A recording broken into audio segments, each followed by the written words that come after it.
kulanti wanaagsan daawadayaal kuna soo dhawaada qodobada ugu waaweyn wararkeena waxyaabaha aynu idinku soo gudbin doonana waxaa ka mid noqon doona beesha Mudulood oo markaan qaadaysa dagaalkii ugu cuslay oo ka dhan ah dagaalamayaasha Al-Shabaab abaabulkii ugu xoogganay ayay Muqdisho ka bilaabeen waxaana ciidamo aad u fara badan oo hubkooda iyo dagaalkooda u dhameystiran yahay oo ruuqansadeen deegaanada maamulka Hirshabelle iyagoo sii gudbi doona deegaanada maamulka Galmudug haddaba waxaynu idin soo gudbin doonaa beesha Mudulood oo markaani ku dhawaaqday inay ka go'an tahay inay cagta mariso deegaanada Al-Shabaab ay kaga sugan yihiin maamulada Hirshabelle iyo Galgaduud wararkii ugu dambeeyay ayaynu daawadayaal halkaan idinku soo gudbin doonaa sidoo kale waxyaabaha kale aad ku daawan doontaan wararkeena waxaa ka mid noqon doona mas'uul ka tirsan dowladda federaalka Soomaaliya ayaa xalay waxa qarax lagula beegsaday magaalada Muqdisho qasaaraha ka dhashay qaraxaasi wararkii ugu dambeeyay ayaynu idin soo gudbin doonaa saaxiibayaal qodobada kale waxaa ka mid noqon doona faahfaahin kala duwan ayaa waxa ay ka soo baxayaan dagaal qasaare badan dhaliyay oo ka dhacay deegaanka iyo Sooman ee gobolka Hiiraan haddaba qasaaro imisa ayuu maraya ayaa la wareegay deegaankii shalay sida baan lagu dagaalamay wararkii ugu dambeeyay halkan ayaad ka daawan doontaa daawadayaal qodobadaas iyo qodobo kale ay ka mid yihiin qodobadii dibadda ayaynu idinku soo gudbin doonaa wararkeena subaxnimo daawadayaal balse daawada muuqaalka la galay sidoo kalena la wadaag saaxiibadaada hana hilmaamin inaad subscribe saarato barteena YouTube-ka aynu ku bilownaa daawadayaal warar kala duwan ayaa waxay ka soo baxayaan qarax xalay ka dhacay magaalada Muqdisho kaasi oo saameyntiisa si weyn looga dareemay magaalada Muqdisho qaraxa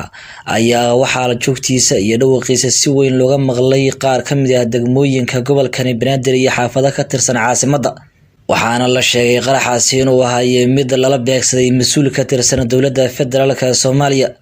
ma cadda ilaa iyo haatan qasaaraha rasmiga ah ee ka dhashay qaraxaasi balse warar hoose oo aynu helnay ayaa waxay sheegayaan in lala beegsaday mid ka mid ah mas'uuliyiinta dowladda oo halkaasi marayay iyadoo ilaa iyo haatan aysan cadayna mas'uulkaasi xilka uu hayay iyo sidoo kale qasaaraha ka dhashay qaraxaasi balse qaraxa markii uu dhacay isu socodka guud ayaa hal mar la xiray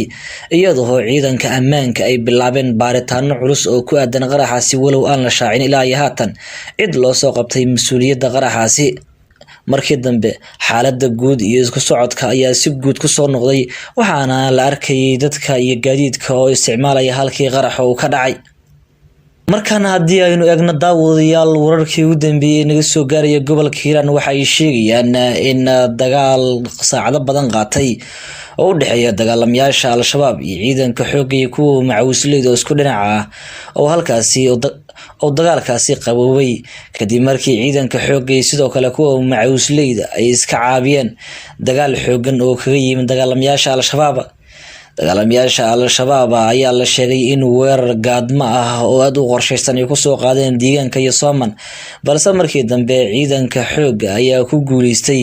inay iska caabiyaan dagaalamayaasha dagaalka soo qaaday haatan deegaanadii lagu dagaalamay waxa gacan ku hayntooda si rasmi ah u haya ciidanka xoogga dalka iyo sidoo kale kuwa macawisleyda iyadoo la arkayo ciidanka oo halkaasi rondaynaya mas'uuliyiin ka tirsan dowladda federaalka Soomaaliya oo isugu jira xildhibaano iyo wasiirro iyo sidoo kale mas'uuliyiin kale oo ka tirsan Hirshabelle ayaa ku sugan halkaasi mas'uuliyiinta ku sugan waxaa ka mid ah xildhibaan Sanbalulshe kaasi oo goobihii dagaalka oo ka dhacay shalay socod lugta ah ku tagay isagoo halkaasi ciidanka iyo sidoo kale dadka deegaanka ee dagaalamaya ku dhiirigeliyay inay dagaalka sii wadaan sidoo kale mas'uuliyiin kale ayaa qayb ka ah dagaalka oo xildhibaano iyo wasiirro isugu jira kuwaasi oo furumaha hore ee dagaalka ka soo muuqanaya deegaano kale oo ka tirsan gobolka Hiiraan ayaa sidoo kale ciidanka dowladda iyo sidoo kale kuwa macawisleydu ay dib ula sii wareegeen iyadoo la arkayo howlgallo culus oo ay wadaan ciidanku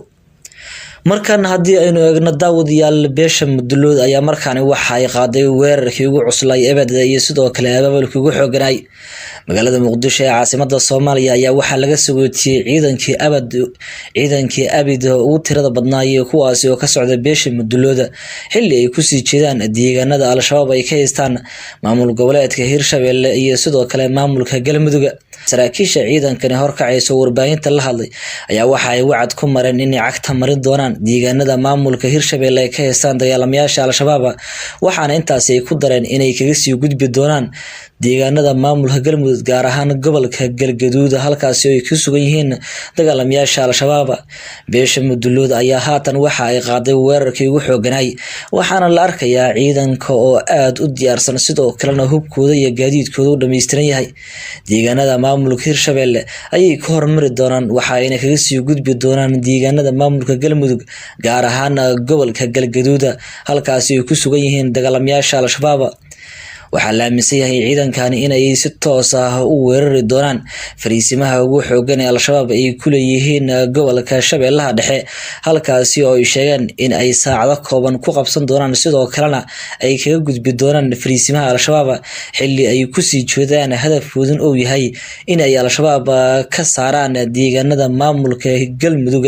oo kaga sugan yahay Al-Shabaab gaar ahaan gobolka Galgaduud, iyadoo oo si toos ah u wajihi doona deegaanada Ceeldheer, Xardheer iyo sidoo kale Masagaway iyo deegaano kale oo Al-Shabaab ay gacanta ku hayaan, kuwaasi oo ka wada tirsan gobolka Galgaduud.